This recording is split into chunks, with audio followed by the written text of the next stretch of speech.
人求长生不得，身求故人不得。上古天灭，终身陨落，被神主西人以命相赠的苏木，成了世间最后的神灵。西元，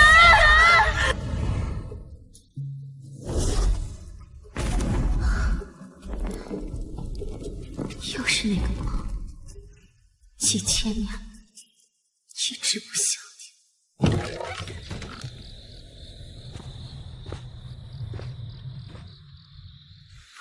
姐姐，15年了，朕都老了，可你还是一点没变。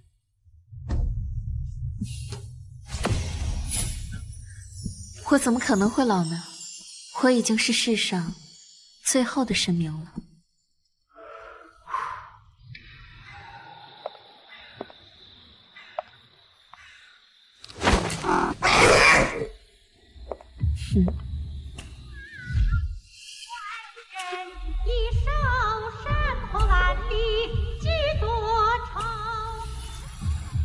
这皇宫里也能闹鬼？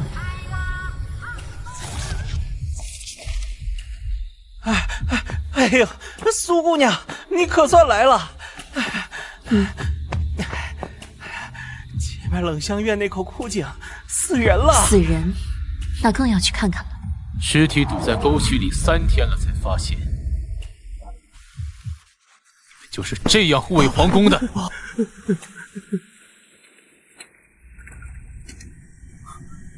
姐姐，这么大的雨，别着凉了。换我来是为此事。是，辛苦姐姐了。此人虽淹死3日，但我总觉得古怪。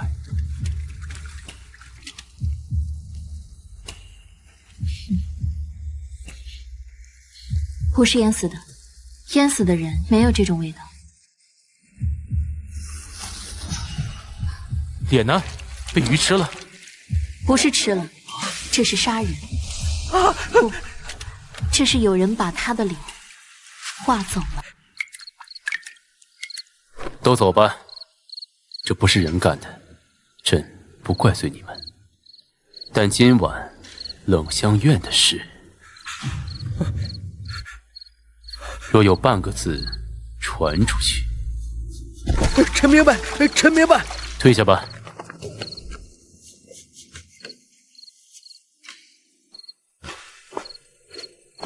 姐姐刚才说画走了，到底是何意啊？有人用了特殊的手段，把人的五官连同精气神硬生生搬走了。陛下，苏姑娘，查到了，胸前有这个印记的只有催财人。果然是父皇留下的旧人。陛下仁厚，这些人都在后宫养着。但他们死在宫里，朕必须查清楚。洪喜调御前侍卫，随朕去流云阁。慢着，凡人没用，这种手段我去找个帮手。去哪儿？御膳房。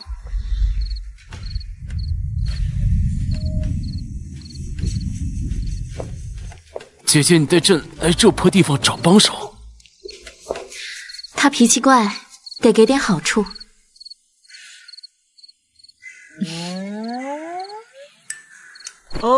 这是奴才留的宵夜。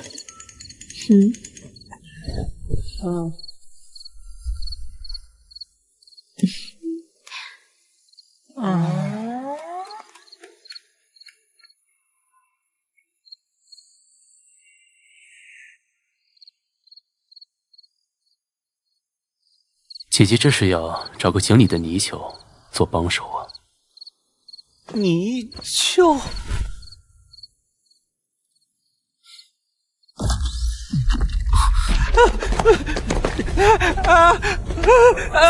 不知小儿竟敢辱没中山之神，看清楚了，老子是烛龙！凡人见了本座还不下跪，信不信本座一口吞了这皇宫？吵死了！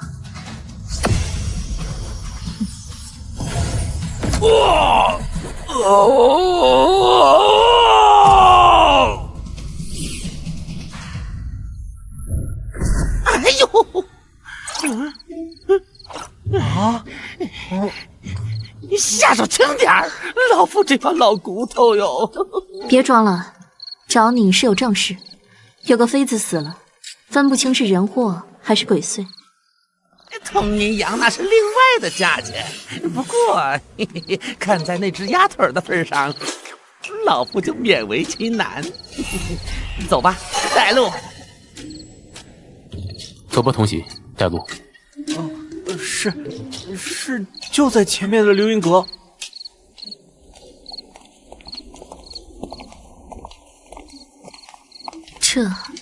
这不对呀，怎么灯火通明的？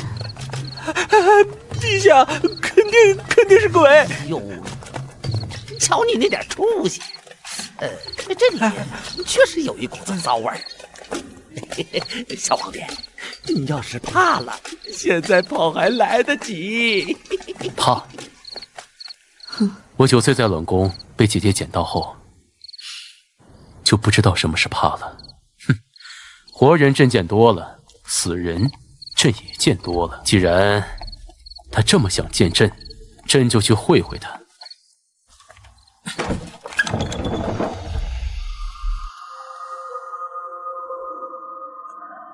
崔才人，陛下，您终于来了，臣妾等您等得好苦啊！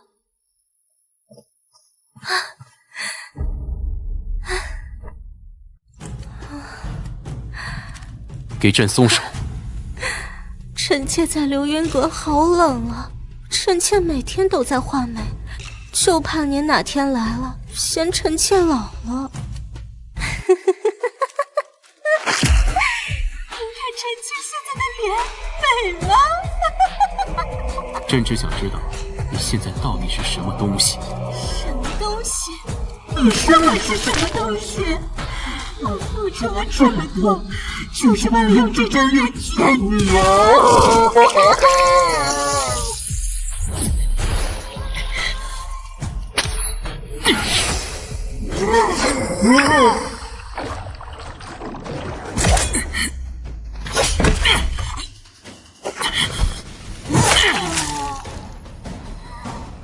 别让那木碰到你，那是活木，沾肉即烂。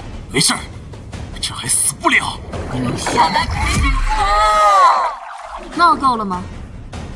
旁门左道也敢在我面前造次？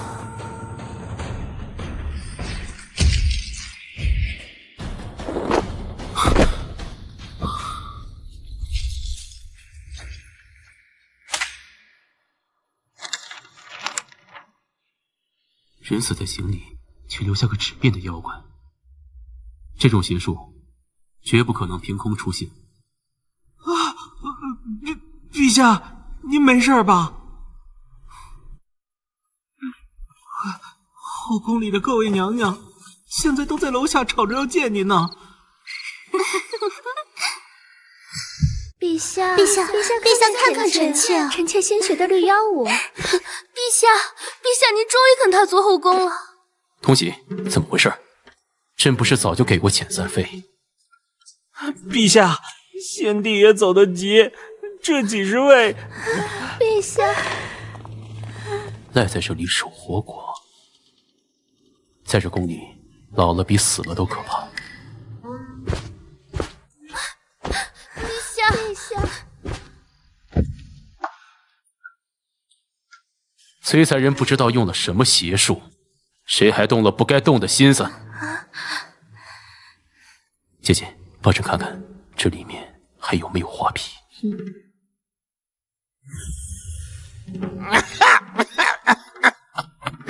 呛死老夫了，全是胭脂味儿。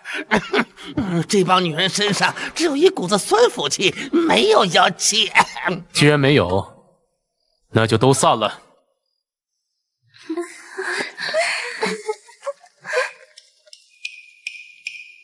等等，那个穿绿衣服的，过来。陛下饶命！陛下饶命啊！我什么也没干。没干？那你抖什么？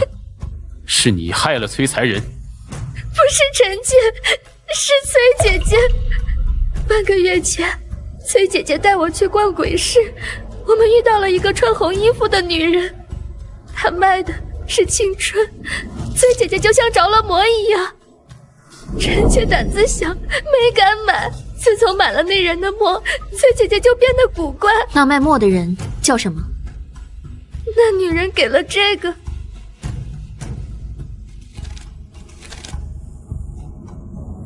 红药。既如此，朕就去鬼市走一遭。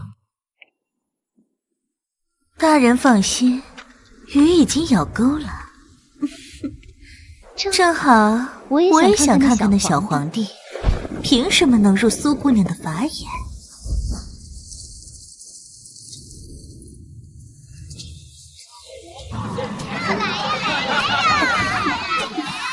宫里那些女人，你打算怎么处置？我只会杀人，不会哄人。若是皇兄还在，他心软又温润。心软做不了皇帝，你做得很好，至少你没让这世道乱起来。滚！没钱还想见红姑娘？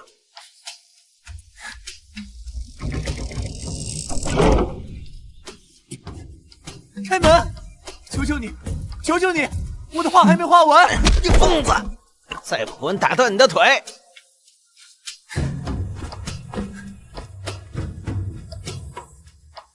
又一个疯魔的。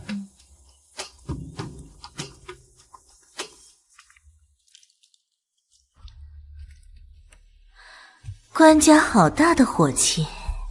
我来见红药姑娘。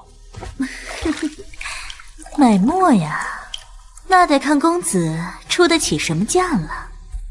若是愿意下来陪奴家洗个鸳鸯浴，呸！骚女，你是想自己出来，还是我请你出来？啊，真是个铁石心肠的郎君呢！既然郎君不解风情，那这位姑娘呢？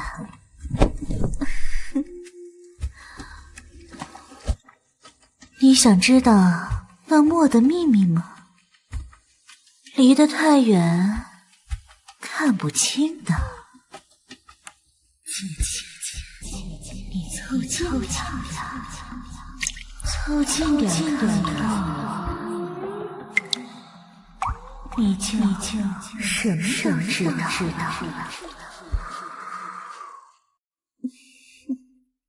怎么，姐姐不敢看？没什么好看的，不过是张画皮。画皮？可这世间的女子，谁不想要这张皮？她们开始画，她们怕老。为了朕，殿下，您不懂女人的苦，崔才人跪在地上求我成全。成全？用这种不入流的手段，把活人变成鬼？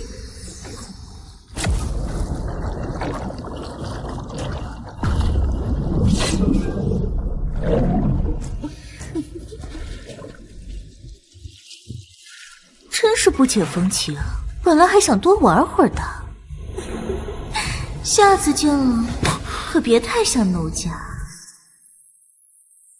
他们连性命都可以不要，比老比死还可怕。死是一瞬间的事，老是一刀一刀割在身上的。眼角塌了，牙齿松了，那种恐惧你还没到岁数，你不懂。真是不懂，还不如死了痛快。不过姐姐这几千年，你就没觉得腻？腻什么？腻活着。15年前，朕才到你腰这儿。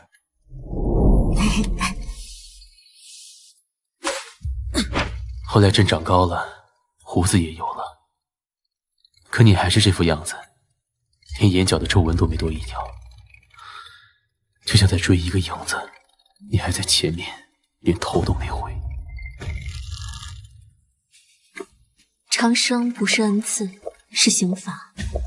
看着身边的人一个个变成土，所以别羡慕，做个凡人挺好。朕不羡慕长生，朕只是遗憾，朕的时间太短，不够陪你把这刑罚受完。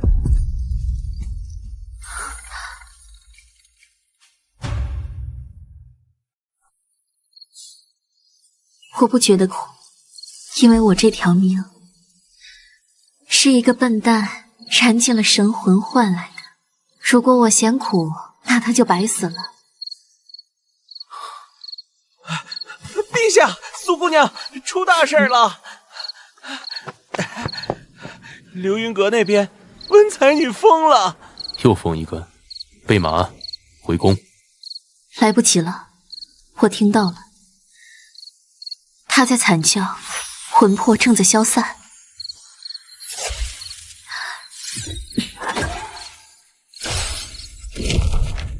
抓紧我！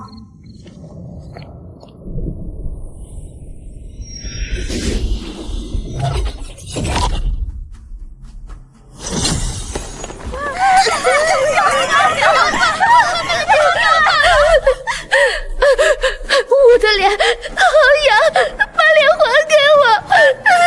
都退后！陛下，陛下救救臣妾！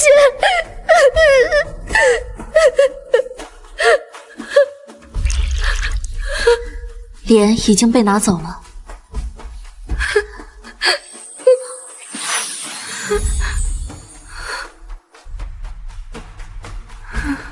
你自己把命卖了，神仙也救不了。告诉朕，是谁干的？是不是那个红药？不是他，是一个画师。我还是想留住那张脸，我偷偷跟着那个画师。他说他能画出最美的脸，只要我让他摸一摸骨相。画师？什么样的画师？穿着破衣服，身上全是墨味，眼睛上蒙着白布。他是个瞎子。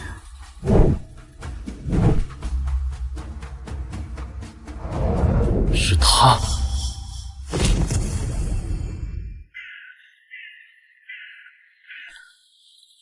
陛下，这画院就没剩几个人了。宫里的画师要么告老还乡，要么被父皇送进哥哥的陵墓陪葬了。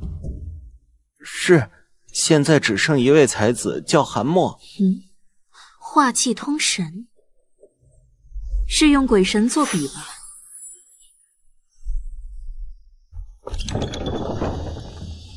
走，去看看这位才子。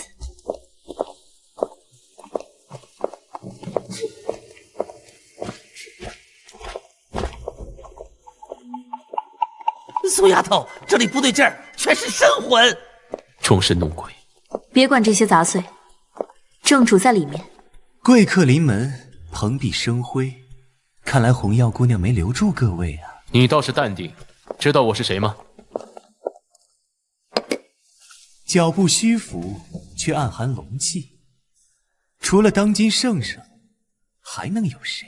那个红药是你画的吧？让姑娘见笑了。画中人虽假，但拖延时间足够。至于门口那出苦肉计，若演得像一点，怎能让各位放松警惕？有一点我不明白，为什么我在门口时没闻到你身上有那种臭味？臭味？姑娘，你闻到的是劣质墨，而我用的可不是那些凡品，这可是用世间最强的神的血。神血纯净无垢，自然能掩盖一些妖邪之气。只有用它，才能画出这世间永不褪色的真容。说什么？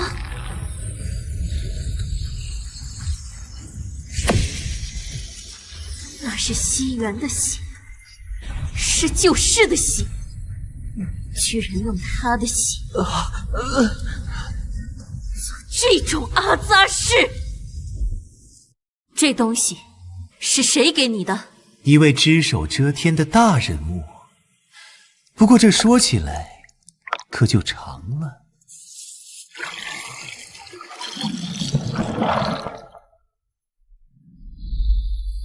我生在江南，那是世间最美小的地。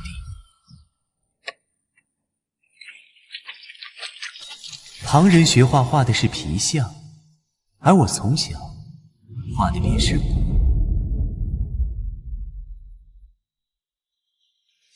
18岁那年，我带着满腹才华入京，我以为凭我的画技足以惊艳天下，入主翰林。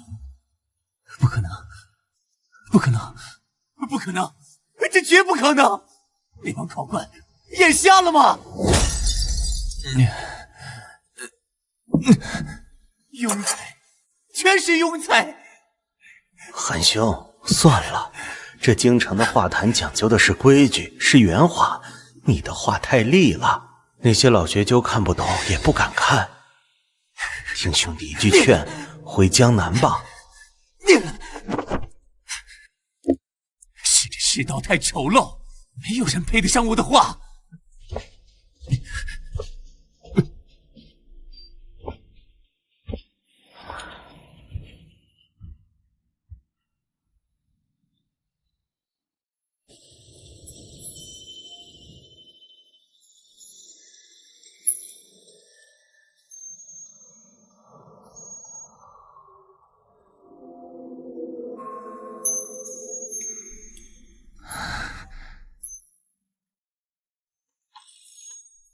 直到那一刻，我才知道，我不入翰林，是老天爷在等我。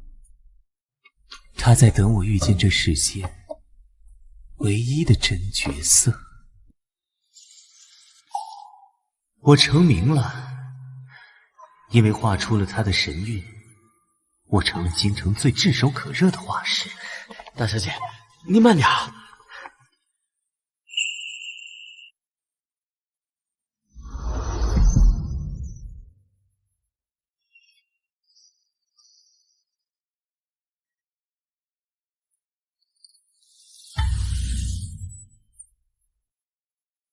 但我不在乎那些虚名，我只在乎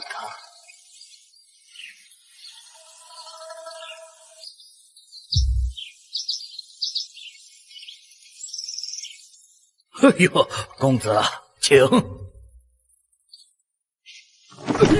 若数3000，我只取一瓢饮。这双眼睛中容不下世间任何颜色。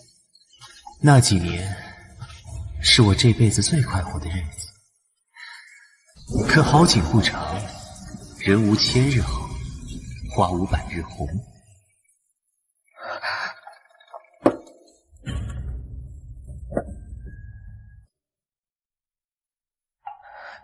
韩冷，怎么了？说我老了，跳不动了，脸上长满了褶子，你还会像现在这样看我吗？那个问题像一把刀，我愣了一下，就只有一下，就在那一瞬间，我借着烛光看到他眼角刚生出来的第一道细纹。我是一个画骨的画师啊，我对线条太敏感了，那道细纹在我眼里就像是完美玉璧上的一道裂纹，似乎让我下意识地停了笔。就是因为这一愣，他看懂了。韩冷，这是我为你挑的最后一支舞。记住我现在的样子，永远。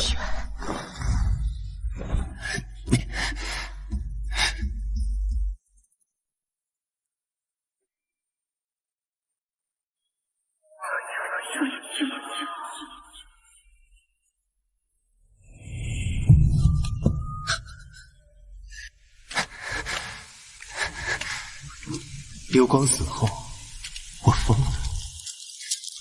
我画了1000张脸，10000张脸，可每一张都是死的。我引以为傲的画骨根本留不住他的生命。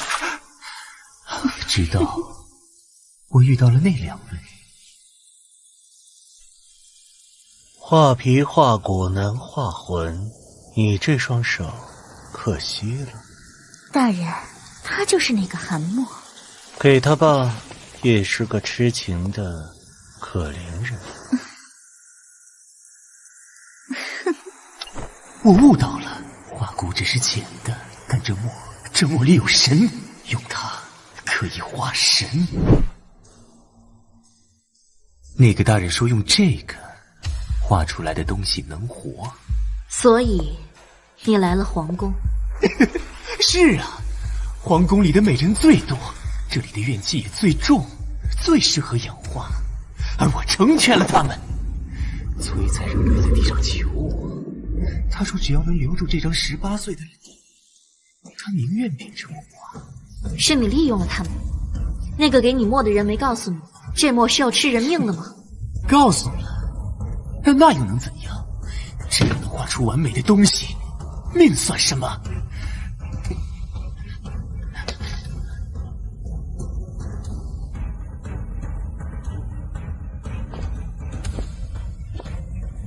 姑娘，你身上的味道很特别，你活了很久。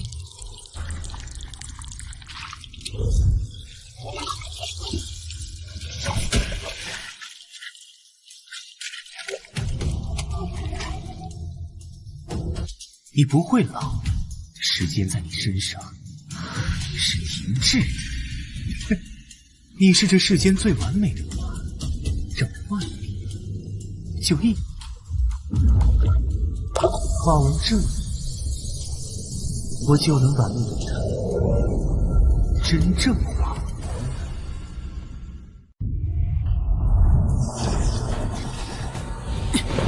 把你脏手拿远点！不让我画，都变成我的画材吧！找死！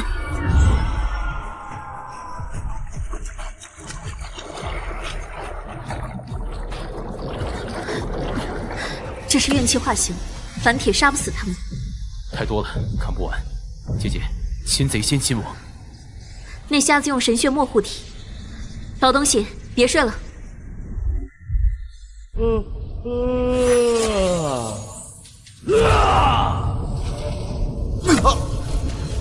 萧策，动手！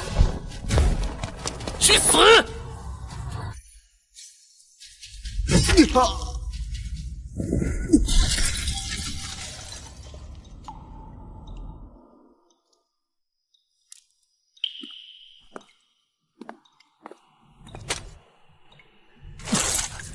闹剧结束了，把那块墨交出来。还有，告诉我那个给你墨的人长什么样，他在哪？你们听见了吗？江南的雨停了，流光说他冷，他疯了。穿那件红衣服不够，还不够完美。既然画不出来，那就融为一体吧。他吞了神血，快退后！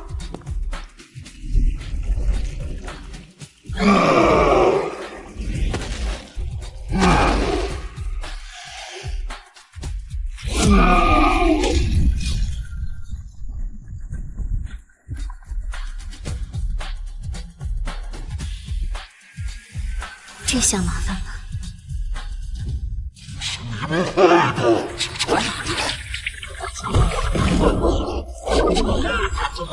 别离我太远。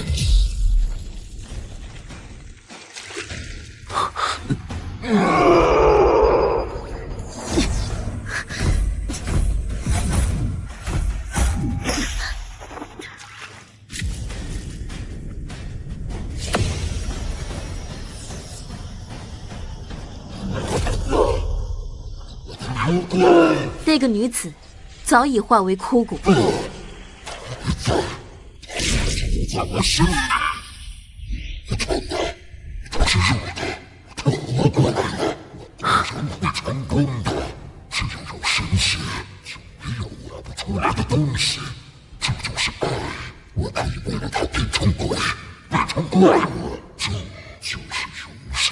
流光没有复活，他死了就是死了。你画出来的皮是你自己的执念。你懂什么？是我神，我从万物。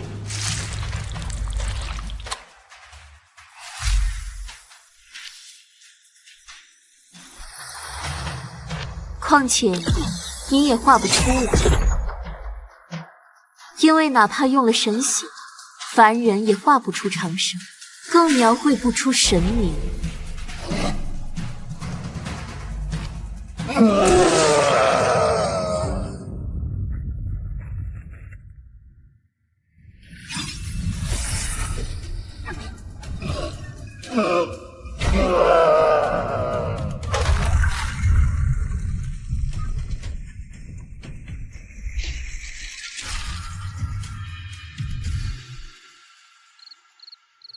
15年了，我第一次见你真正出手。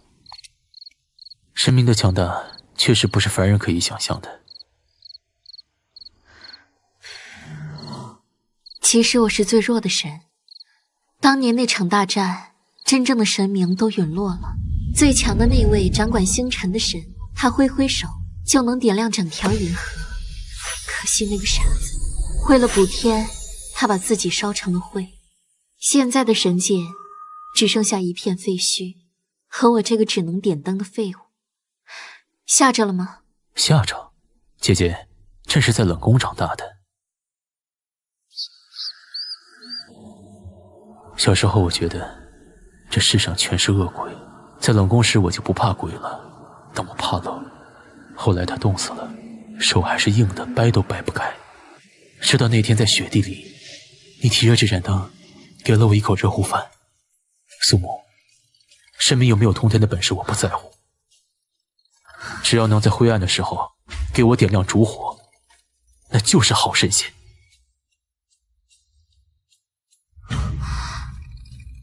至少对我来说，你是。走吧，雨停了，回宫。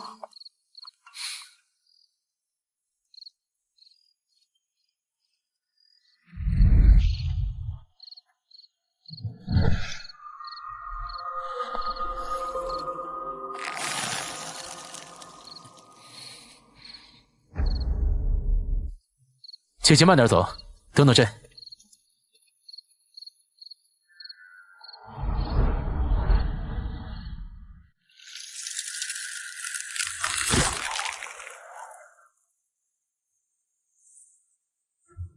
太甜了！现在的御厨手艺真是一代不如一代，连当初神界那个看门的做的都比这强。喂，那小皇帝还有肉吗？整天让老子吃素，不知道龙是要吃肉的吧？东西去拿了，老祖宗稍微担待点。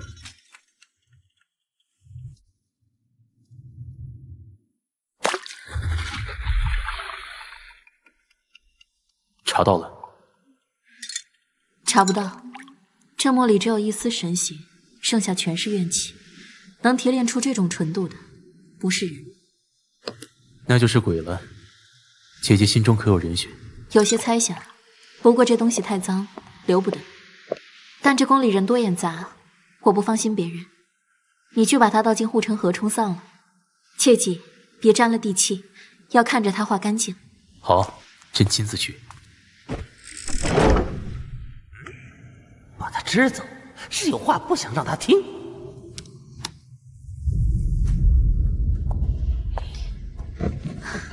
我想到一个人，如果他还活着，那这帝都的麻烦才刚刚开始。你是说那墨的主人？从见到醉梦楼那个半妖红药开始，我就起了疑心。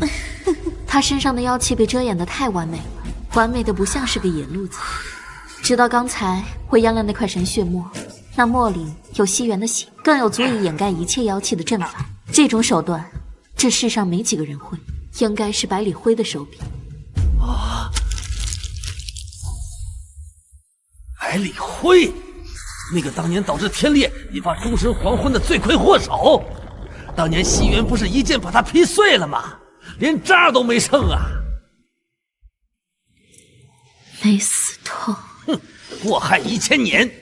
倒是西元那个蠢货，为了补天，把自己烧没了。要是当年他分一半神力给你，以他的本事，是我拖累了他。那时候我只是荒原上的一团小精怪，连形状都没有。是他把我捡回去，揣在袖子里，带回了神界。那段日子真好啊。他那时候也不正经，别的神都在修炼，他就带着我捉云彩。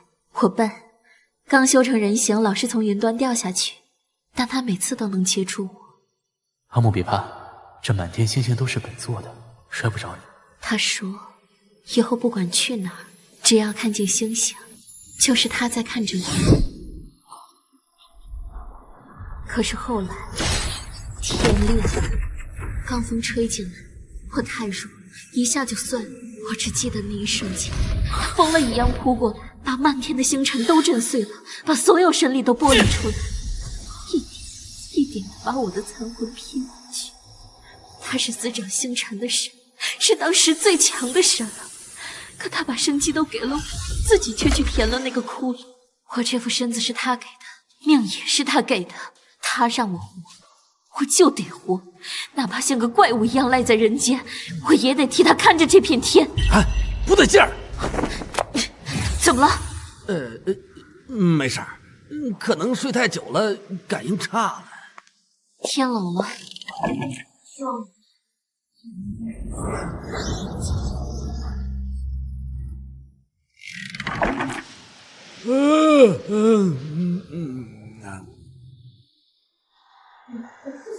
娘不好了，出大事了！慌什么？萧策呢？陛下还在内务府库房里。刚才那边的小太监疯了2个，又哭又笑。陛下听到了动静，就进去查看，可这都进去半炷香了，里面一点动静都没有。陛下也不说话，就坐在那儿，像是被掩住了。在哪儿？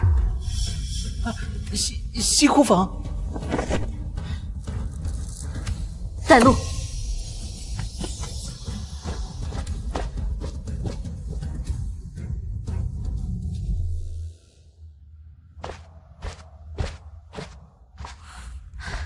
萧策，你来了。童喜是不是吓坏了，以为朕也疯了？没疯就别在这装神弄鬼，起来回宫。姐姐，这里有人在唱曲儿，朕走不动道。唱曲儿？听到了吗？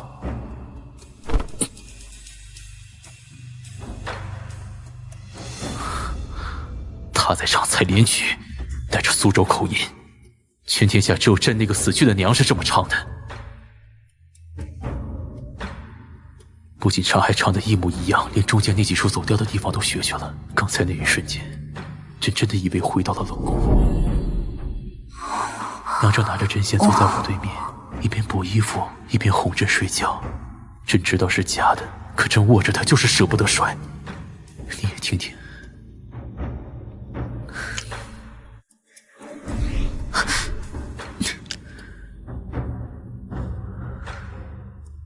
阿木，姐姐，我也听到了。听到谁了？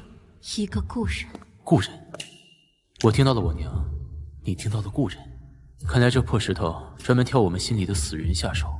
是回响，这东西上面附着极重的阴气，能把人心底最深处的执念拽出来。这不是宫里该有的东西。童喜，进来。苏姑娘，陛下，这东西哪儿来的？回苏姑娘，她说这东西是她前夜里偷偷溜出宫买的，是在东南边的望断崖下面有个见不得光的集市，叫鬼市。鬼市？是，她说那里什么稀奇古怪的玩意儿都有，这玉佩便宜，没成想把魂儿都丢了。断望崖，阴阳交界之地，难怪阴气这么重。备马。你要去？敢卖这种东西进宫，还拿朕的娘做文章，不管是人是鬼，朕都要去那个鬼市看看，到底是哪个不长眼的在装神弄鬼。没路了。凡人的路断了，鬼的路才刚开始。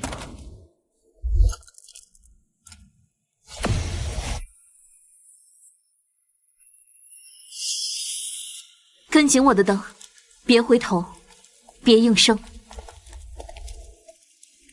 买寿命嘛，刚收的10年阳寿，只要你一条腿。太贵了，能不能用记忆换呢？我有一段很开心的童年记忆。运气、寿命，这里怎么什么都卖？这帮人疯了吗？这里是断望崖，来这儿的人都是为了断掉心中的妄念，或者滋生更大的妄念。在这儿，只要你付得起代价，什么都能换。哟，这不是宫里的贵人吗？这么快就又见面了呀？哼，百里灰的走狗。姑娘这话可真难听，奴家只是个做生意的。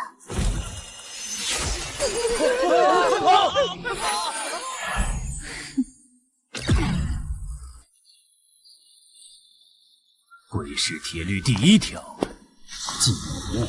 入了鬼市门，便是鬼市客。滚开！你挡得住我1下，挡得住第2下吗？上神神力通天，拆了鬼市自然容易。可鬼市中只谈买卖，不问恩怨。想杀他，除非从我的尸体上踏过去。你以为我不敢？就算我把这鬼市拆了，也没人能拦我。但你要是把这儿拆了，那些线索也就跟着毁了。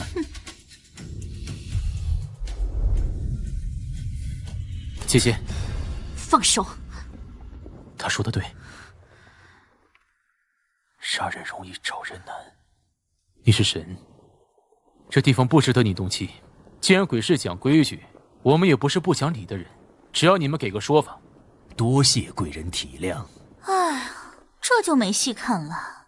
这位爷倒是个怜香惜玉的主儿。双鱼玉佩的源头，告诉朕。呀，这么凶干嘛？谁说奴家不愿意告诉你们了？既然来了，就是客。奴家这儿正好有炷上好的安神香，只要2位陪奴家待上1炷香的时间。这1炷香烧完，若2位还没走，奴家自然如实相告。你在耍什么花样？哪敢呢？就想请2位贵人看个乐子。毕竟这长夜漫漫，光等着多无聊啊。好，朕就等你1炷香。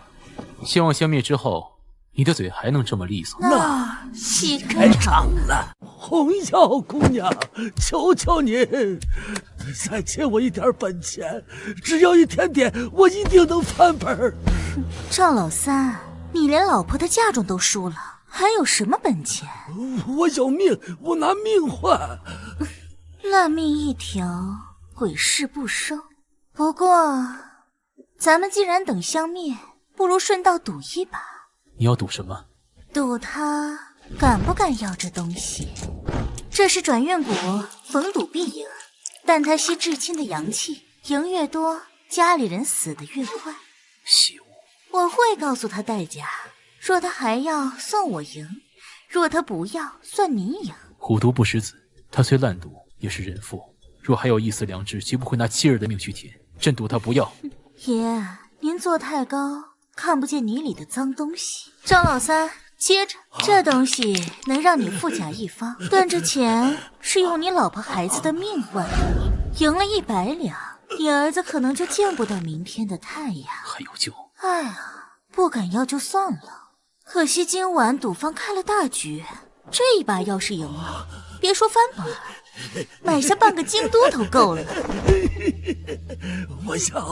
我要翻本儿，死就死，等老子赢了钱，给他们买最好的棺材，再去10个8个老婆生儿子。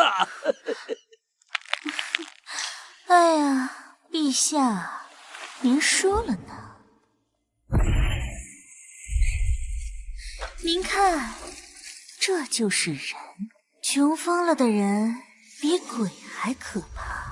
您在宫里锦衣玉食，又哪里懂得这种饿到想吃人的滋味？离朕远点！陛下生气的样子真招人疼啊！香快灭了，这种低劣戏码看够了，下一局。急什么？这第1局是开胃菜，下一局专门为陛下准备赌您的心。姑娘，我也想幻通神路。我媳妇儿是个鬼魂，她就在我身边，可我看不见她。人鬼殊途，看不见是福气，若是看见了，你这双凡胎肉眼受不住阴气，立马就会下。杀了我也认，求您了，让我看一眼，哪怕1眼。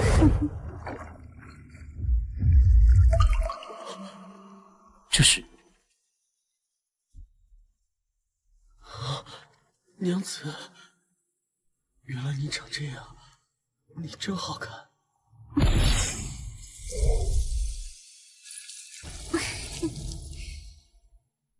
呆子啊，还是个痴情种。陛下，您不觉得您和他很像吗？朕不是乞丐，可在神明面前，凡人不就是乞丐吗？他就在您身边，可您真的看见他了吗？您看不见他眼里的几千年沧海桑田，您和他之间隔着天和地，您就不想看看他发呆时在想谁？那个让他念了几千年的心源到底长什么样？只拿您的一只眼睛来换这瓶通神露，一只眼睛换一个走进他心里的机会，陛下，换吗？小女，真差点就被你绕进去了。朕小时候怕黑，母妃抱着朕说，只要心里亮堂，鬼神也得绕道。后来太子哥哥教朕射箭，他说君王眼里不能有虚妄，只能看清脚下的路和手里的剑。朕若是为了看那些虚妄的东西，把自己弄疯了，谁给他提灯，谁带他回家？朕不需要看见他的世界，只要他在朕看得见的地方就够了。消灭了，愿赌服输。啊，好一个心理亮堂，真是个死脑筋。走。大人，鱼咬钩了，线索给了，去深渊的路铺好了。做得好。奴家对他可是越来越感兴趣了。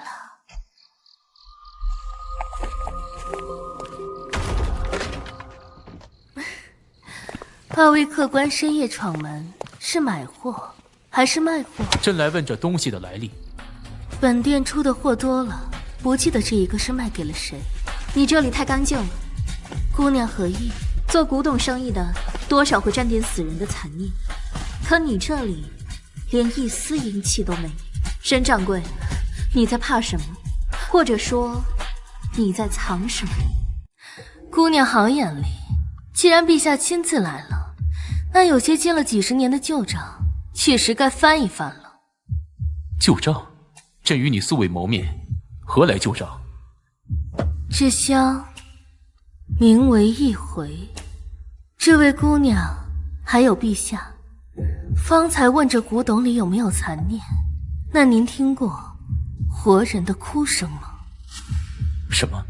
那是世上最绝望的声音，比古音更难听。我出生那日，京城已经连了3天的雷雨，城中的稳婆都不敢来给我接生。落地惊雷是大凶之兆。哎呦，这哭声听得我心慌啊！肯定是个讨债鬼。老爷子怎么还不把这货来送走？我什么？给我滚开！爹，您怎么还来了？这孩子带煞气啊，还没出生就招了这么大的雷。放屁！自古与怪力乱神，我沈家世代读书，修的是浩然正气，怕什么鬼神？这是我儿子留下的骨肉，是我的孙女，谁敢说她是妖邪，就给我滚出沈家！我从幼时便知，爷爷这辈子唯一的骄傲就是我。那些堂兄们还在背3字经时，我已经能和爷爷谈论治国策了。以力透指，有风骨。李儿，你若是男儿身，这沈家的门楣至少能再撑50年。李儿不求功名，只想守着爷爷，给您圆一辈子的梦。大哥，听说陛下最近偏爱清流女子，想重拾后宫。你也动心思了？咱们家那个丫头片子，才名在外，不正是陛下喜欢的口味吗？可老爷子视她如命，绝不会答应，由不得他。沈家养了他15年，也该他回报了。用他一个人换咱们兄弟的前程，这笔买卖划算。陛下，臣有本奏。臣侄女沈离年方15，才貌双全，温婉贤淑。臣愿将此女献于陛下，充盈掖庭，常伴君侧。哦，翰林世家养出的女儿，想必有些意趣，准奏。不可，陛下，万万不可！沈爱卿，你想抗旨？臣孙女尚且年幼，实在不堪侍奉君王。况且如今边关战事吃紧，百姓流离，陛下当以江山为重，岂可沉迷女色，强夺臣女？放肆！沈从文，你在教训朕！陛下息怒，这老东西疯了。他在家便常怀愿望，非议朝政，今日更是目无君父，大逆不道，请陛下严惩。好啊，教了一辈子书，教出个卖女求荣的畜生！陛下，今日臣就是死，也绝不让孙女以色示人。沈家风骨不可折。那朕就折给你看！拖下去，杖毙！离儿不能进宫，蜀冠不可辱。二叔，大伯，二叔，大伯，求求你们开门啊！爷爷只是想回家，我不争家产，我什么都不要，求求你们让他进去，哪怕只是停灵1晚。滚！那老东西触怒了天颜，是罪人，你想让全家陪葬吗？从今天起，你不是沈家人，带着这晦气东西滚远点儿！你是我哥哥瓜分了家产，把我像条狗一样赶出了大门。咱们不住这儿了，咱们找个干净的地方。谁呀？这不是沈家的灾星吗？我背着爷爷的尸体在雨里爬了1夜，我用手刨坑，只求给他一口活棺材，可那些人只觉得我是个笑话。爷爷，这里冷，你省一省，等灵儿有钱了，给你修大墓。爷爷，你教我的道理，我不想记了，我要让那群畜生比野狗死的还惨。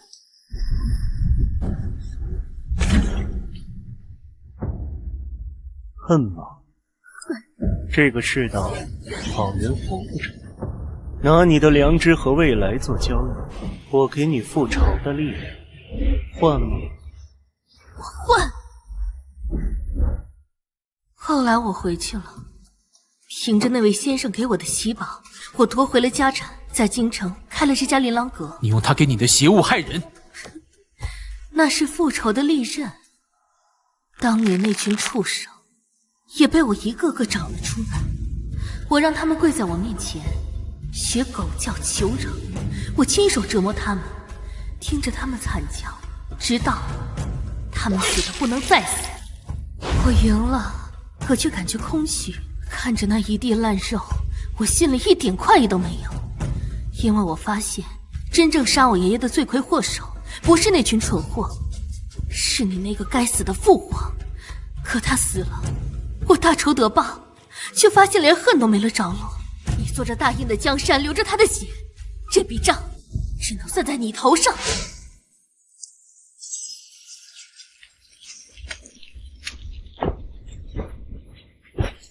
父皇，儿臣来给您送行了。好啊！最后站在朕面前的，果真是你这个没娘养的宠。太子哥哥曾教姑，见识君子气，当为守护天下人而拔。今天为了母妃和哥哥，必须杀了你。朕懂你，朕登基那天心里也是这个感觉。我亲手杀了父皇那天，心里也只感觉空洞。我不关心这些，你是人是鬼，是大印的罪人还是苦主，与我无关。我只想知道，到底是谁给了你那些奇宝？那位先生说的对，您果然只会问这个。名字？大人名唤百里辉。他特意叮嘱过我，若是见到了苏姑娘，一定要替她向故人问好。陛下，我没输给你，我是输给了命。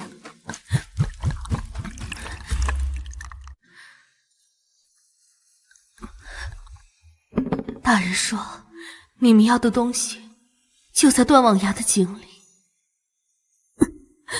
生于贪婪，死于深渊，我这辈子也不亏。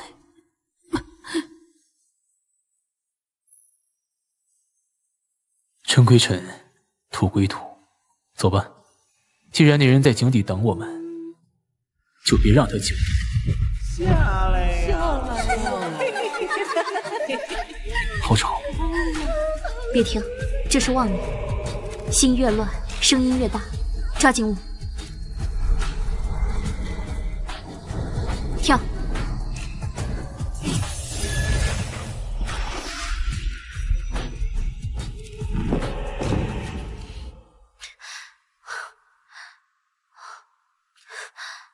萧策，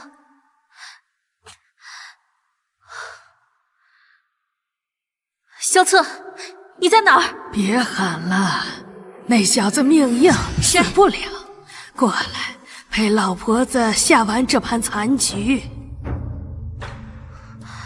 老太婆，哟，小阿木，几千年不见，怎么还这么没礼貌？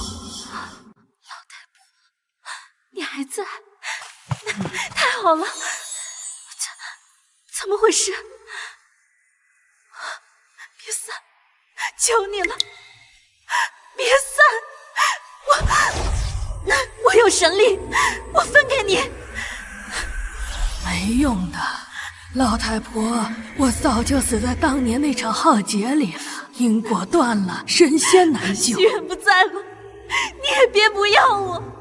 傻孩子，你以后也该有点神明的样子了。我不当神了，当神太苦了。你们都走了，把我一个人扔在这世间。几千年了，我早就该走了。我现在还能存在，只是还有最后一段因果没了。阿木，该散场了。不过走之前，我有样东西得给你看。我就要你别走。胡话！看完这个，你也该长大了。去吧。不！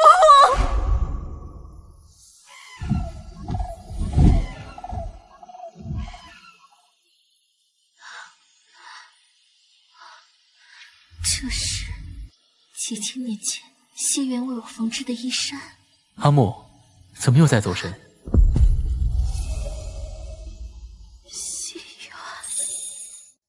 怎么傻站着？西园，乖。好了，今天是姻缘神的寿宴。姻缘神爱热闹，人多，跟紧了，别把自己弄丢了。西园，我走了。抓这么紧做什么？怕我把你卖了？怕跟丢了。神界统共就这么大，你能跑到哪儿去？本尊可是神主，就算你真丢了，碧落黄泉，我都能找到你。哟，稀客呀！星辰之主终于舍得把你家这小宝贝带出来了。小声点，别吓着他。离远点，你身上的弱水味太重，熏人。给，拿着玩，欠面礼。阿木，收着吧，别害怕，他就是个粗人，但人可不坏。阿木妹妹，少喝点，一身酒气，别熏着他。真好啊，大家都还在。哎呀，让姐姐捏捏脸，怎么长得这么水灵啊？只准看不准摸。切，小气鬼。来，妹妹，别理他，尝尝姐姐新酿的百花沙，香着呢。他不喝这个，这酒太烈，你受不住。吃这个，甜的。你们瞧瞧西园，这哪是养徒弟，分明是养了个易碎的琉璃盏，风吹不得，雨打不得。慢点吃，没人跟你抢。神主，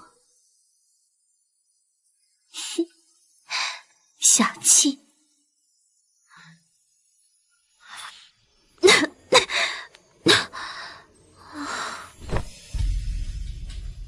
拿你没办法。都说了不让你喝，难受了吧？难受，西元，我难受。睡一觉就好了。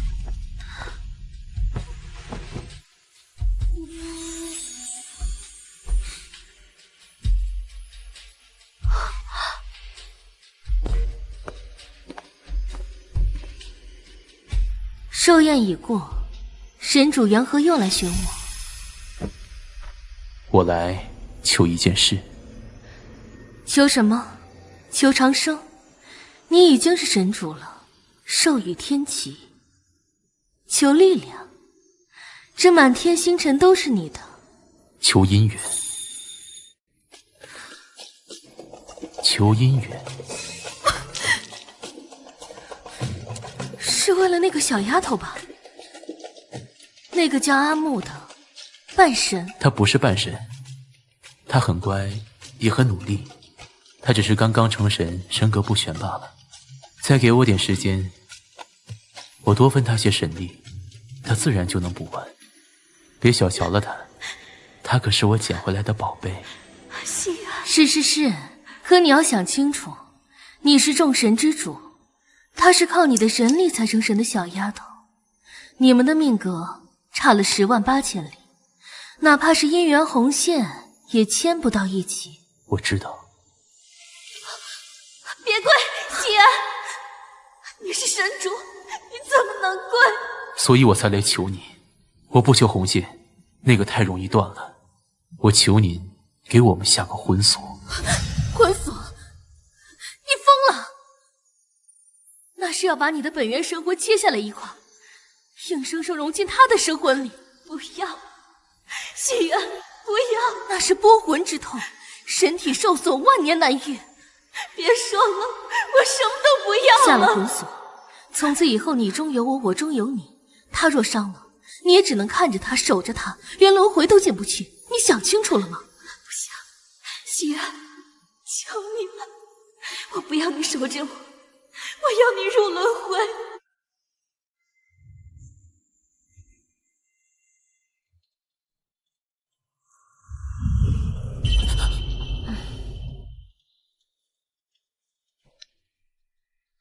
跟你说了，冷宫风大，这手凉得像石头似的。那件大氅虽然旧了，出门还是得披上。娘，在呢，喊魂呢。趁热刚熬好的百合莲子汤，我把苦心都替了，不苦。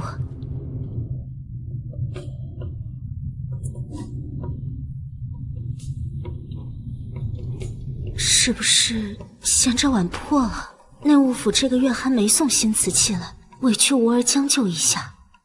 不过快了，明儿就是大婚了。等人家进了门，咱们再换套体面的茶具。婚？这平安符还得再缝2针。以后啊，你们就在封地好好过日子，咱们一家人平平安安的，比什么都强。姨娘，您又在唠叨侧耳了。哥，怎么，这副表情像见了鬼似的？不就是前年为了保你，我在父皇面前摔了折子，被贬为庶人，流放冷宫吗？怎么，还觉得委屈啊？玉儿手冻红了吧？快来考考，太子殿下当年为了救你，可是把天都捅破了，浩玄才保住你的性命。当什么太子啊？累得慌。甜，在这里虽然苦点儿，但咱们3人在一起，不用算计人心，不用防着暗箭。侧儿，哥觉得是。行了，别苦张脸发愣了。可知道你心思重，以前在宫里总睡不踏实，但今晚听哥一句劝，什么都别想了。不行。是啊，今晚得养足了精神，明天不就是你大婚的日子吗？谁？我要娶谁？你这小子高兴糊涂了？还能是谁？自然是穆苏姑娘啊。苏木，她是我的妻。这孩子怎么还没醒过神来？若是没有苏姑娘，咱们侧儿哪还有命在啊？当年你被奸人所害，浑身是血的被抬回来，太医院的人都不肯来，是他守着你，才把你从鬼门关拉回来。后来江南治水也是他陪你去的，这份情咱们萧家得记一辈子。是，娘说的对，她是我的妻。娘，您看侧儿提到苏姑娘竟然乐傻了。行了，雨快停了，明天大婚，宾客名单和酒席我还得去前头再核对一遍。唉，我是个操劳命，不像你这新郎官只管享福。哥，坐着陪娘多说说话。今晚好好睡，明天大喜之日，哥再来给你挡酒。你哥走得急，这炭盘还没添满呢。侧儿，以后成了家，性子要收一收。苏姑娘虽然宠着你，但你是男人，得学会疼人，别像那个人。娘，我不像太硬，我会一辈子守着苏木，守着哥，守着你。傻孩子。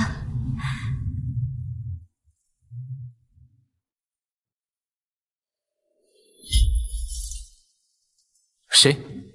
娘，您听到了吗？刚才好像有人在喊。哪有人喊呢？只是风声。是风吗？可我明明听到。是风。别想了，这里只有娘，只有家。以后生个孩子不用太聪明，像你一样就好。巨源，你出来呀！娘，怎么了？睡不着？外面有人在哭。哪有人哭？是雨声吹过梧桐叶的声音。不，有人在哭。那是苏木，她在哭她的丈夫，但那个丈夫不是我。傻孩子，说什么胡话？苏姑娘是你的妻，明儿就过门了。她不会过门的。娘，你感觉不到吗？这血是热的，可您的手是凉的。侧儿，娘把汤热一热，凉了喝了伤胃，娘去给你热。不用了，娘，您做得很好，这碗汤够热了，够儿子记一辈子。可是外面雨大，你没伞。我有伞，我有剑，儿子已经长大了，以后的路我自己能走。娘，儿子不孝，外面有个人在等我，朕不去看着，他会出事的。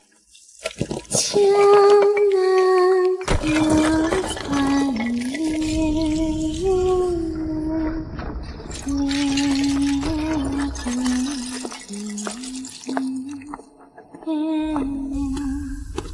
雨细涟涟间。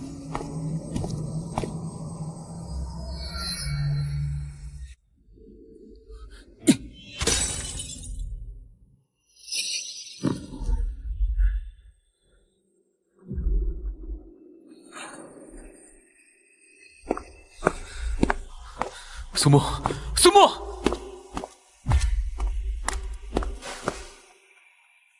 醒醒！哎呀，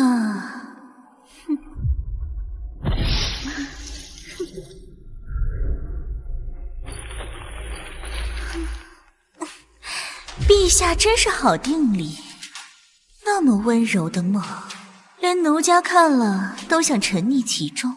你竟然舍得亲手把它毁了！红药，你敢动他一下，朕把你碎尸万段！动他，陛下折煞奴家了。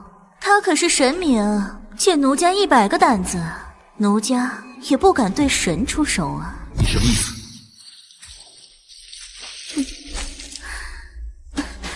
陛下，不妨听听他在喊谁。心源，听见了吗？西元，那是上古的神主，是他心尖上的人。陛下，您以为他为什么救您？为什么留在您的身边？因为您和那位神主长得有几分相似罢了。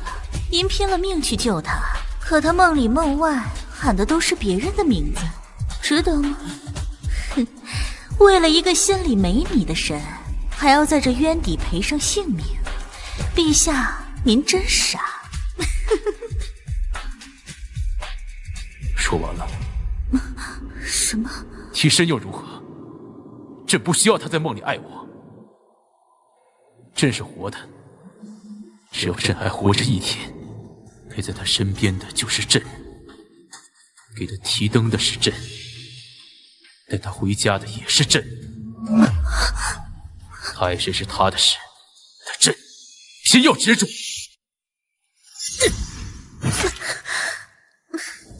呆子，真是个痴情郎啊！这股子狠劲儿，奴家真是越看越欢喜。若是早个几百年遇见，说不定奴家也就倾心于你了。可惜了，你的心不在奴家这儿。奴家向来怜香惜玉，也舍不得亲手杀了你。不过，这渊底寂寞了几千年，底下的弟兄们都饿坏了，让他们陪你好好玩玩吧。来。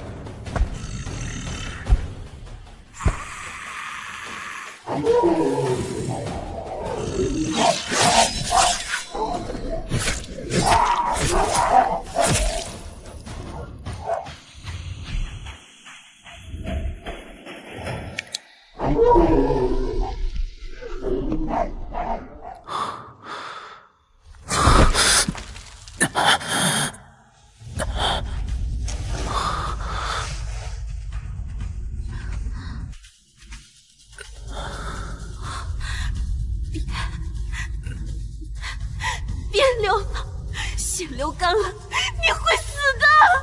苏母，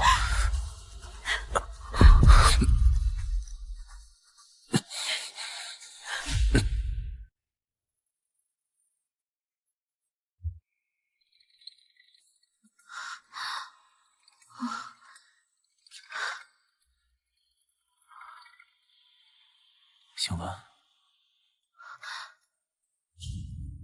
你的伤遇到几只不长眼的孤魂野鬼，你昏睡的时候，他们想上来捡漏，顺手杀了。你的嘴也是鬼伤的？杀鬼的时候不小心伤了。是吗？百里挥动了手脚，他掀开了这里的盖子，把积压万年的阴气放出来了。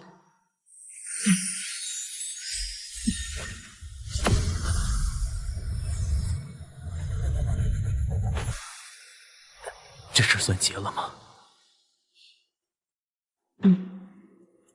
我找到我一直在找的东西了，它一直都在，就在我这儿。那你要走了吗？不急，他的神魂沉睡太久，太虚弱了，现在还不是唤醒他的时候，我得花点时间慢慢养着。好在，神最不缺的就是时间，1年不行就10年，10年不行就100年，只要他在，我就能等。苏木，怎么？刚才昏睡的时候，你梦见什么了？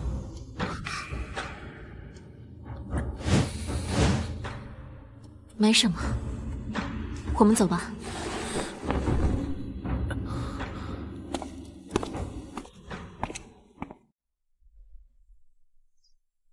渊底的口子重新封上了，之前跑出来的那些东西也都清理的差不多了。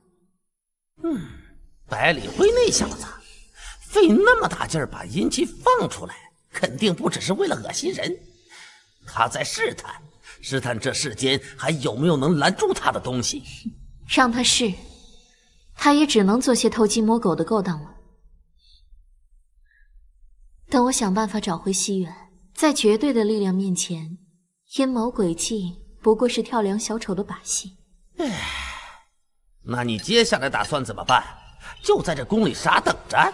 不，既然要把西元唤醒，还得需要几样引子。引子啊？一些当年遗落在凡间的小东西，也许还要去见几个活着的老朋友。都在凡间，那就不算难。等过了这节气，我就动身。既然要让他回来，我就要做好万全的准备。要动身，去哪儿？去办正事。陛下，苏姑娘，车马都备好了，一切都安排妥当了。干什么？出宫听戏。大运最盛的戏班到京城了，位置正让人站好了。我不。姐姐，赶紧走吧。今天可是中秋，民间都讲究阖家团圆。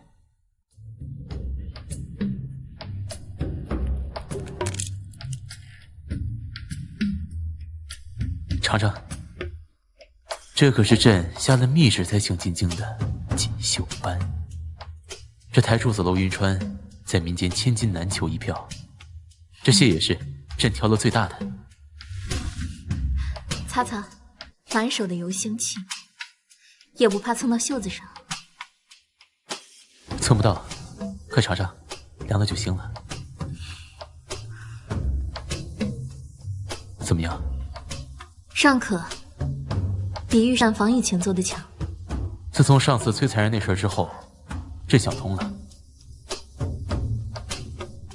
宫里那些女人也是可怜人，既然不想出宫，朕就养着。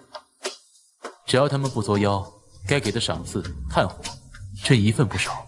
你倒是长进了，知道给人留条活路，有点当皇帝的样子了。毕竟是姐姐教出来的。行了，看戏。四面楚国神，君王一起见。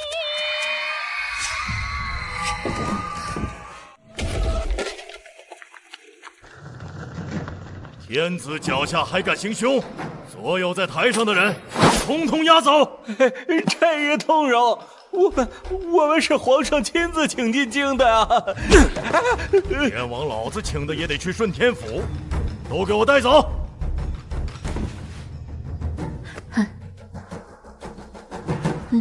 把这戏院封了！闲杂人都赶紧散了，都散了！姐姐为何拦我？我刚刚闻到了一丝很淡的妖气，这是有妖在搞鬼，不能打草惊蛇。晦气！封了西院，我吃什么？走走走走走，没看见死人了吗？关门赶客了！哎呀！苏姑娘，你怎么来了？这妖怪竟然把西院都开到京都来了！两位大人，我这不也是想多赚些银子，多买2只鸡吃吗？但是亲近人类，甚至模仿人类行为的，终究是少数。我问你，我刚刚在台上感受到了妖气，是不是你杀了人？苏姑娘明鉴呢，我哪有这胆子？我就是个贪财的黄皮子，平时连活鸡都舍不得杀，更别说杀人了。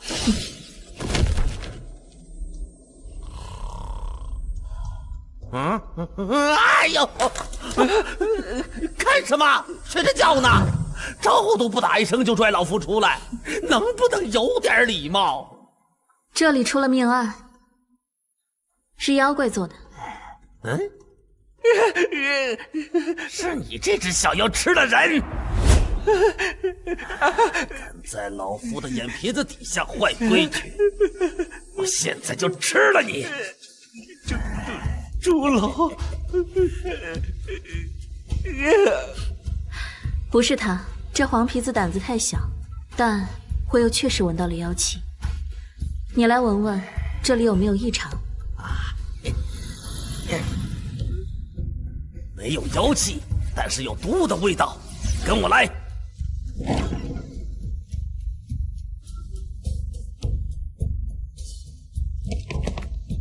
毒味是从这里散出来的，见血封喉的阴毒。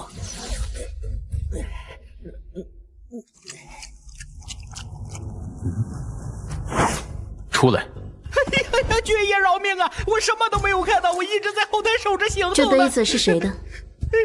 是楼老板的。楼老板上台前都要喝一口润嗓子，刚才没顾得上喝就着急上场了。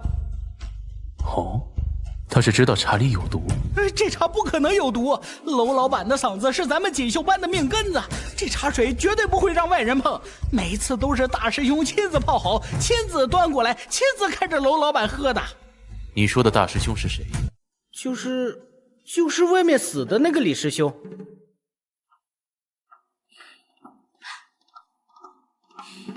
走吧，去顺天府。去提审那个唱戏的？不，去把他们放了。放了？死人的案子还没查清呢。但是把他关在牢里，线索就断了。把人放回戏班，这出戏才刚开始唱。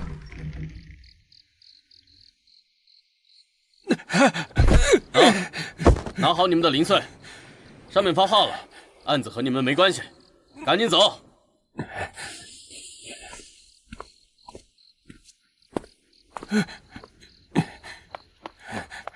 云川啊，我的小祖宗，身子没事吧？没在里面挨板子吧？没吓到吧？没事，回客栈吧，明天还有戏。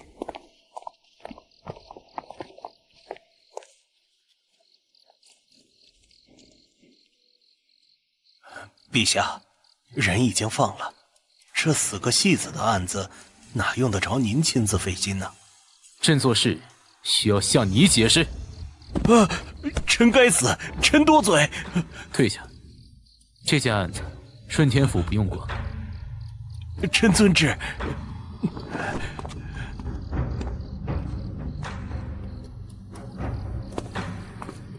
感觉到异常了吗？有，那个姓楼的小子身上确实有妖气，死者身上那利落的切口是他干的。不可能有妖有本事在我面前动手，还能不被我发现？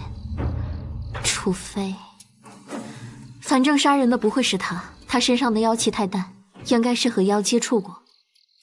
也就是说，他身边藏着一只妖。大师兄死得太惨了，我闭上眼睛就是那颗滚下来的脑袋。快别说了，但是娄师兄就好像没事人一样。我当时腿都软了，他倒好。但是他这胆子也太大了，简直不像个活人。行了，官差刚走，少说两句。衣物没了，明天的戏还得指望云川呢。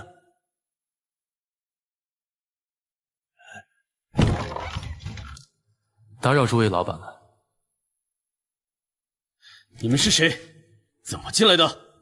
在下景霄，这位是我姐姐。我们姐弟俩都是娄老板的戏迷，今天在戏园子没听够，特地找过来，想看看娄老板。去，看什么看？没听说我们锦绣班刚死了人吗？不见客，更不唱曲儿，出去！一点心意，给诸位老板压压惊。今天这戏，我们姐弟看得很过瘾。哎呦，两位贵客，阿杰瞎了眼了，还不快给贵客倒茶，拿好茶叶。是，贵客快坐。贵客请坐。您二位真是有眼光。娄老板这身段和唱腔，确实罕见。那是自然，我们娄师弟那可是打小刻苦练出来的，整个大印都找不出第二个。怎么个刻苦法？贵客，您是不知，他是个戏疯子，数九寒天，滴水成冰，一个人站在结冰的河面上练嗓子，腿上绑着10斤的沙袋练台步。而且客官你不知道，为了练卧鱼那个下腰的身段，他让李师兄搬块青石板压在他的肚子上，骨头都被压得咔咔响，他愣是一声不吭。对自己下手那叫一个狠呐，要不怎么能成角呢？你说是吧？这李武师傅真够狠的呀，对自家师弟都能下这么重的手。这个不是的，李师兄不是坏人，他对我很好。你只听到他拿青石板压我，但不知我们当年的日子。当年家里穷，连树皮都啃干净了。我娘把我带到戏班门口，给班主磕了3个响头，换了半袋糙米。后来，一双穿着破鞋的脚停在我面前。别哭了，进了这道门，咱们就是一家人。以后师兄罩着你，有我一口吃的，就饿不死你。后来跟着班主下乡赶场子，没钱住店，睡在漏风的破庙里。赵哥，看好云川，他身子骨最弱了，别冻着他。我身子最弱，每次睡觉，李师兄和赵师兄就把我塞在最中间，用他们身上的温度给我暖着。还有1年，赶上了发大水，我染了恶疾。云川，别睡，前面就是医馆了。师兄背你过去，你得活着，活着，咱才能一起成局。说没有师兄们，我早就死在那个冬天，或是病死在那场大水里了。这世上除了戏，就只有他们肯要我，他们都是我的家人。所以，为了这句家人，哪怕他们要你的命，你也甘愿？只要能让我唱戏，只要大家还在一起，哪怕是要我的命，我也给。娄老板重情重义，萧某佩服。夜深了，不打扰诸位休息。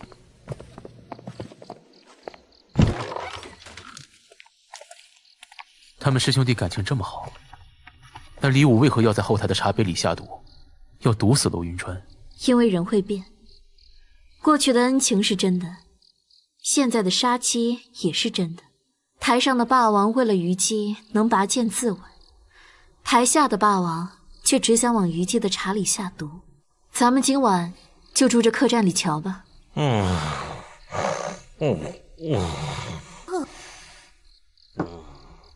坏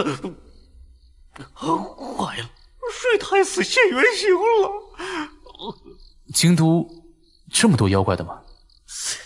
没见识。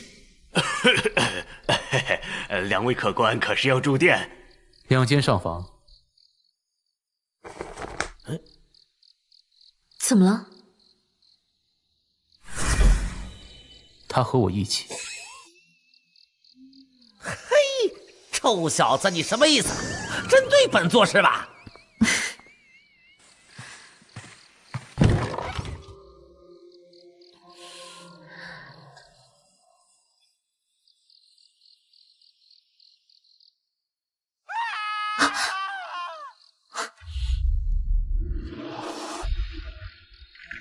声音在后院。走。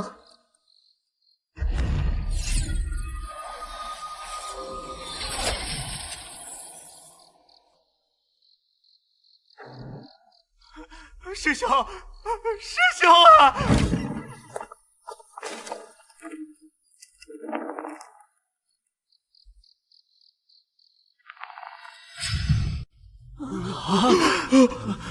大理寺办案，顺天府奉旨协理，朕乃当朝天子萧策。皇上，抬头回话。今晚谁来过这间房？没人。赵师兄从你走后，就一直把自己关在屋里。期间有人敲门吗？有人出入吗？没有，我在隔壁一直听见他在屋里来回走动的脚步声，直到刚才那声惨叫。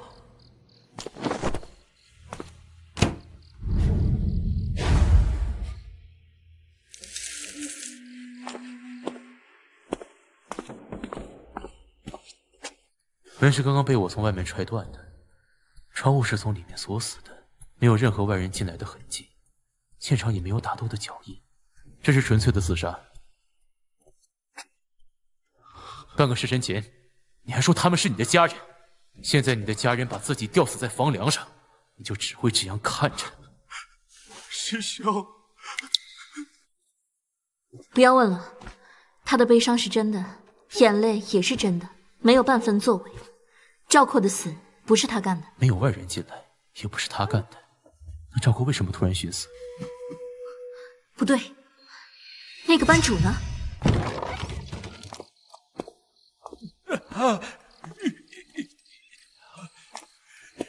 大半夜的，班主背着包袱要去哪儿？连杀2人，准备畏罪潜逃。不是我，皇上明鉴，我连只鸡都不敢杀呀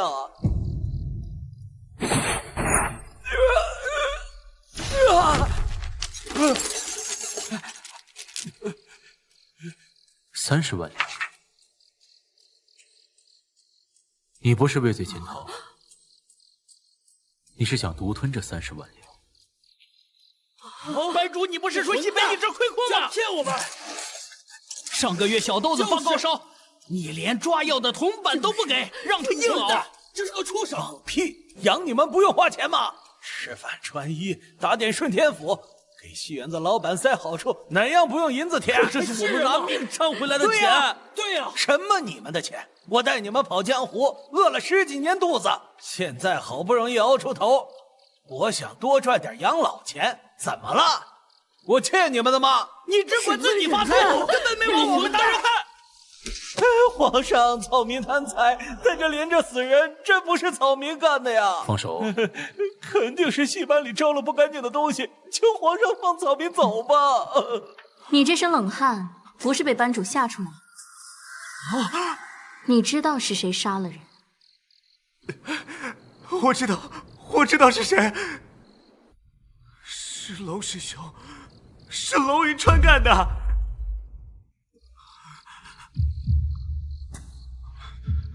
1个月前，娄师兄就应该死了。真的死了？1个月前那天夜里，我听见大师兄和二师兄在房里说话。师父那天喝醉了，说要把戏班交给娄师兄。那也没办法，云川确实有本事，也是咱们看着长大的。凭什么？咱们从前对他那么好，他明明也不在意班主的位置，却一次都没替咱们考虑过。他眼里只有他的破戏。上次唱错一句词儿，他去师傅那儿告状，害咱们跪在雪地里挨鞭子，你忘了？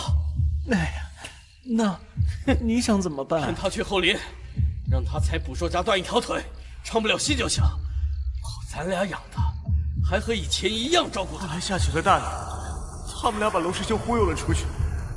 都跟在后面，他们起了争执。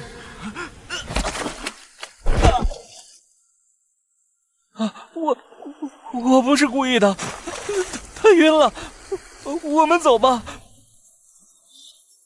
打断腿才彻底。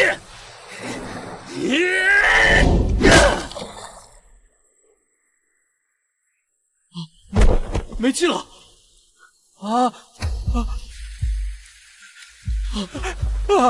我也想跑了，可是当天夜里，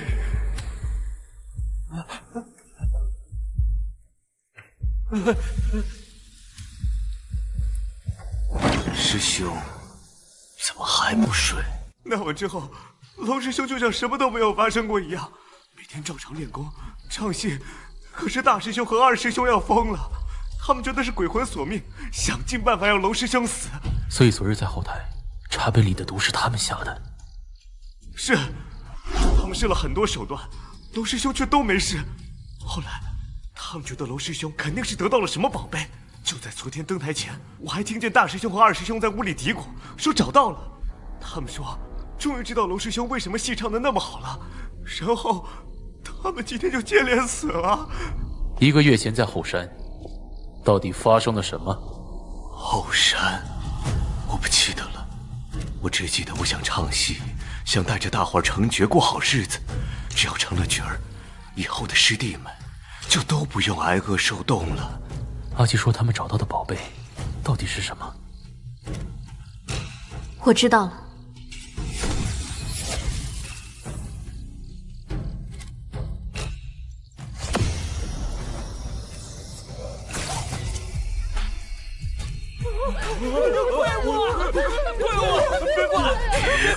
别过来！我只是想帮他把这出戏唱完。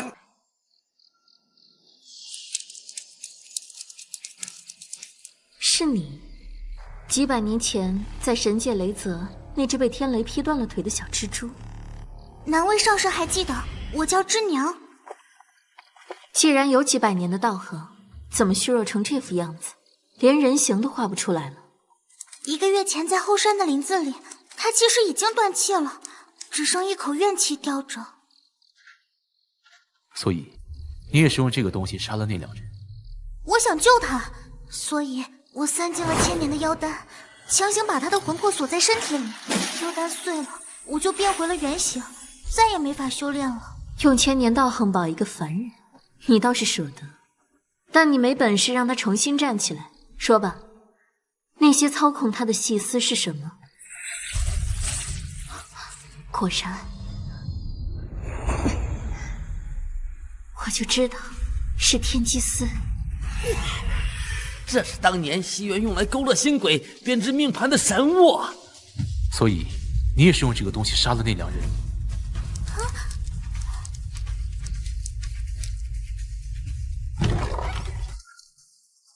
杀死他们的是他们自己啊！他们自己？那晚他满脸泥水的回来，其实什么都不记得了。他忘了师兄们打断他的骨头，脑子里只记得唱戏。唱戏，让师兄弟们过上好日子。可林武和赵括还要害他，他们在茶里下毒，在台阶上抹油，这些背后的暗算全被我挡下了。他是个傻子，他不恨，但我替他恨。我骗他们，云川是得了神仙锁，掌握了之后，唱戏就会如有神助。但天机丝是神物，容不得阿萨的心。没错，昨天在台上，李武听见看客们全在给云川叫好，他又起了杀心，想要在台上要云川的命。神物被他的恶毒心思引动，当场绞断了他的脖子。所以赵括也是因为贪婪，想找到李武说的神物，他把染血的丝线偷回密室，最后却引发反噬，把自己活活吊死了。他们是咎由自取。为了一个凡人，毁了千年道行，值得吗？值得。恩人，您不知道，知道阿扎的世道里，只有他是干净的。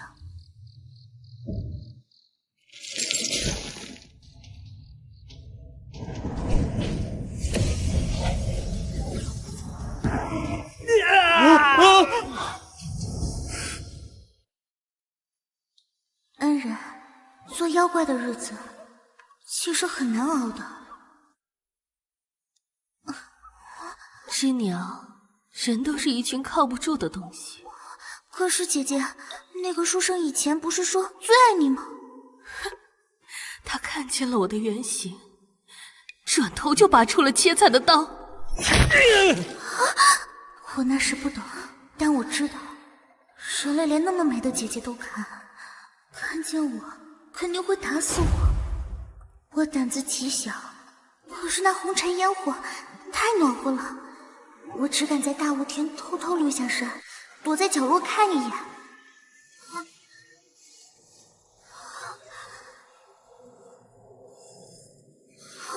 可那天我听到了云川唱的戏，那唱腔像钩子一样，瞬间把我的魂勾住了。我就想再凑近一点，听得更清楚些。哪里来的丑八怪？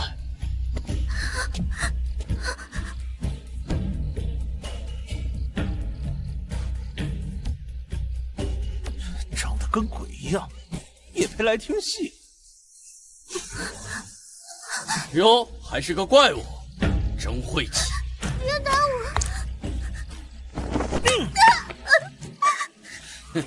求求你们，别打我！给他点教训，赶紧打发了。姐姐说的对，人类果然都很可怕。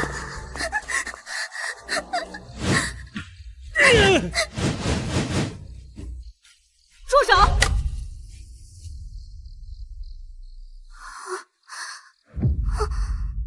师兄，他是来听戏的。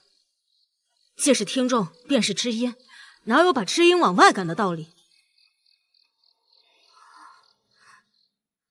实在对不住，吓着你了。其实我师兄他们不是坏人。从那天起，我的心里好像就多了个念想，我想多瞧瞧他。从那天起，我就悄悄跟着戏班走过了很多村庄。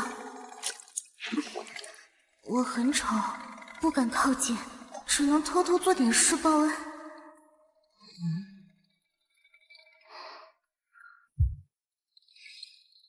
其实他全都知道，但他从来没有赶我走。我最怕的人，那天夜里，我都快吓死了。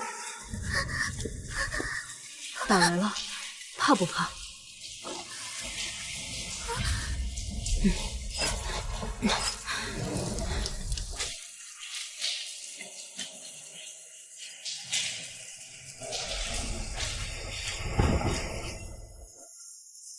吃吧，下次给你带更好的。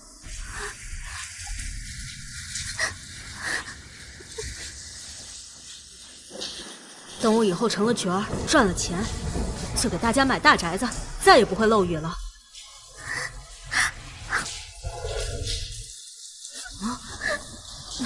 你别哭呀！这样吧，我给你唱一段长生殿吧，就当谢你。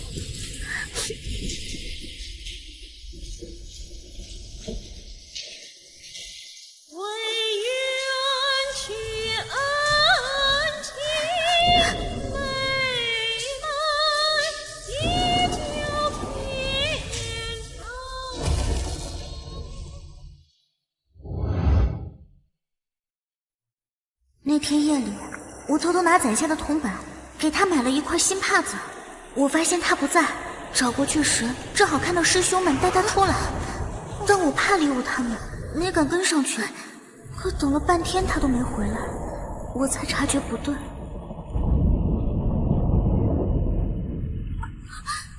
怎么了？都怪我来晚了。云川，你别怕。我能救你！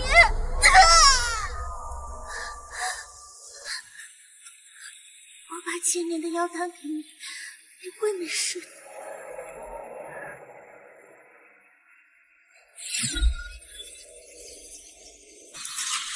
醒醒，云川，老天爷，求求你怜悯他，他那么好的人。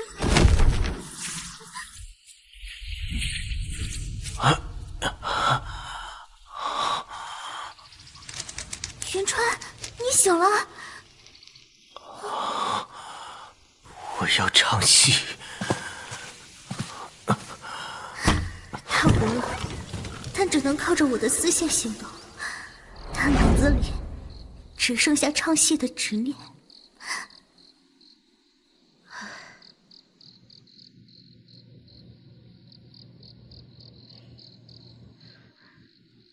别哭了，我可以治好他。我能治好他，但你要把天机丝给我。只要能救他，什么我都给。光阴流转，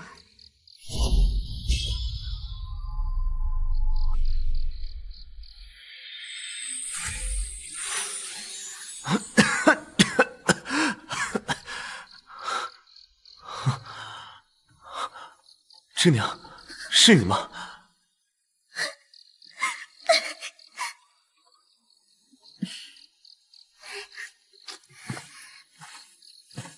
恩人，丝线给你。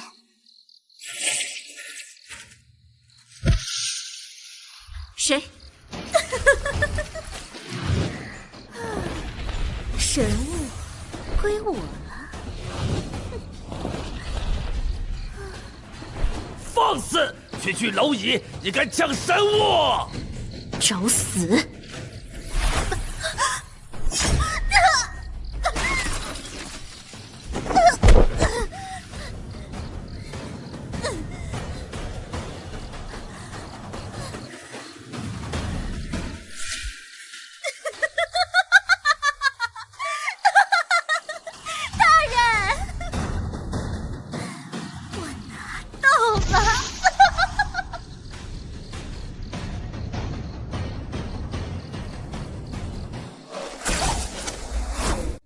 你做得很好。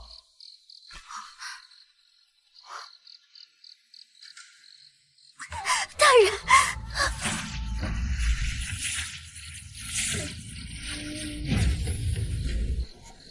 最后的神明，好久不见。百里辉，当年西元赐下的那颗神丹，竟让你这半人半鬼的怪物苟活到了今天。若不是你们那高高在上的施舍，我怎么会明白求神不如成神呢？你吞下神丹，害死全族，撕裂天之痕，让诸神陨落。今天，你休想带走西元的东西。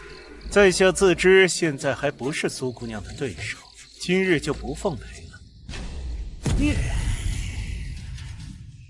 业障，哪里走？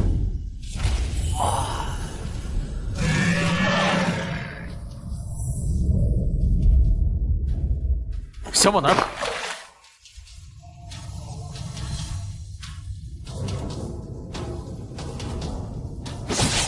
木头皇帝，一点儿都不知道怜香惜玉。你我的账，今天该清算了。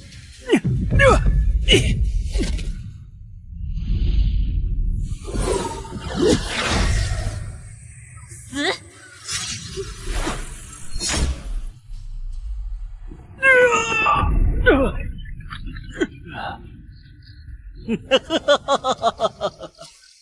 苏姑娘想要我的命，我今天偏偏还不想死。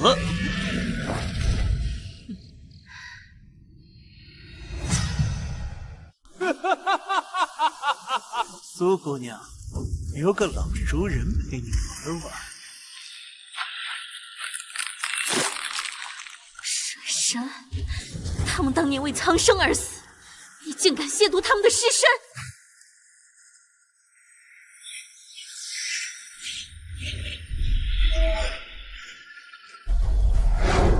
什么恶心东西！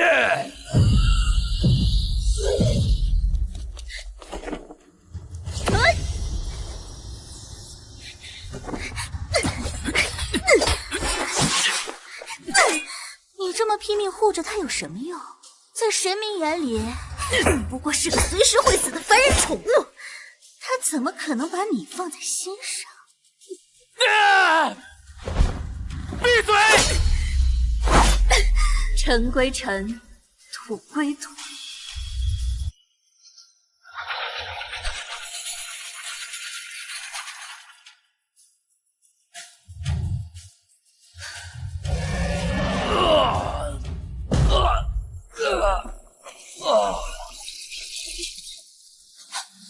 老泥鳅，御林军救驾来迟，保护陛下！上！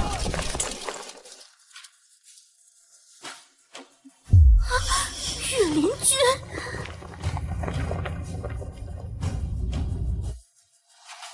放心，把你可以长虫给我射下来。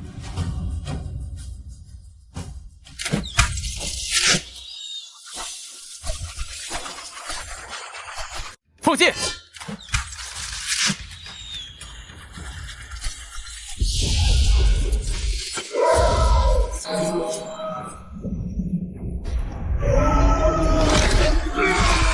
万岁！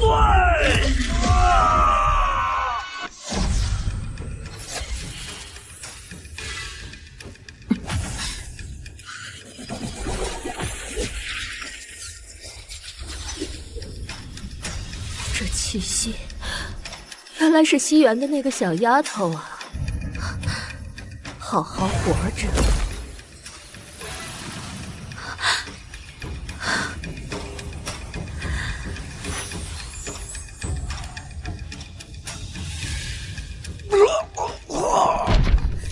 放开我！你们这群反骨！再动一下，要你的命！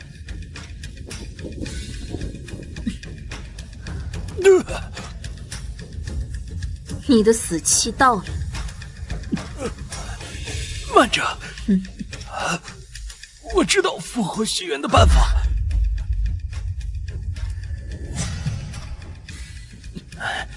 不想听吗？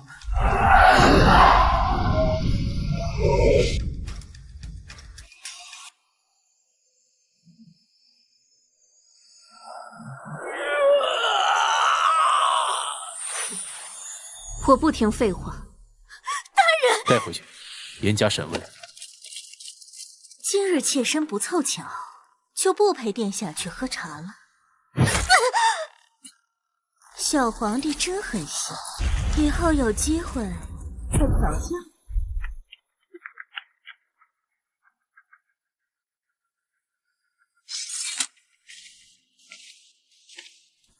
百里辉的提议，你当真不心动？如果熙元还在，肯定宁愿自己死，也不能让百里辉这种东西继续苟活。而且，复活他的方法，我自己也知道。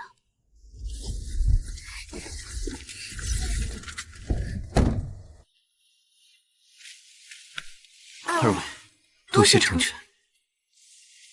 若有来生，愿不再入梨园，只做山野一闲人。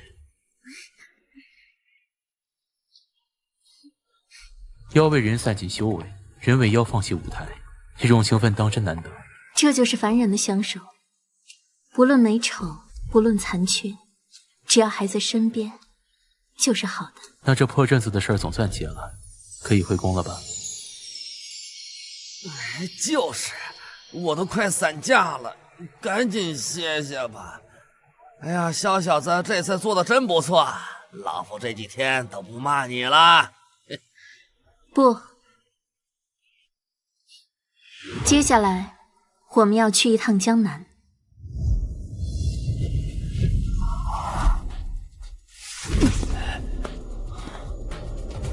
出来吧。